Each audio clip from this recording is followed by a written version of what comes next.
বিএনপির ভারপ্রাপ্ত চেয়ারম্যান তারেক রহমান বলেছেন, জনগণের নির্বাচিত সরকার ছাড়া দেশের উন্নয়ন ও অগ্রগতি সম্ভব নয়। তিনি বলেন, জনগণ তাদের ভোটাধিকার প্রতিষ্ঠার জন্য লড়াই করেছে, শহীদ হয়েছে, তাদের স্বপ্ন বাস্তবায়ন হবেই।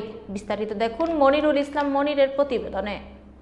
মঙ্গলবার চাঁদপুরের মতলব উত্তর উপজেলার লধুয়ায় ঈদ শুভেচ্ছা বিনিময়কালে বিএনপির জাতীয় নির্বাহী কমিটির সদস্য ডক্টর মোহাম্মদ জালাল উদ্দিন এই বক্তব্য উপস্থাপন করেন। তিনি বলেন, রাজনৈতিক অধিকার প্রতিষ্ঠার পাশাপাশি অর্থনৈতিক মুক্তির জন্য সবাইকে ঐক্যবদ্ধ হয়ে কাজ করতে হবে। এ সময় জেলা ও উপজেলা বিএনপি নেতাকর্মীরা উপস্থিত ছিলেন। মোহাম্মদ আলমগীর সরকার, নান্নু মিয়া প্রধান, মিয়া মঞ্জুর আমিন স্বপন, খায়রুল হাসান বেনু, ফরহাদ হোসেন ও জয়নাল আবেদিন পিনু।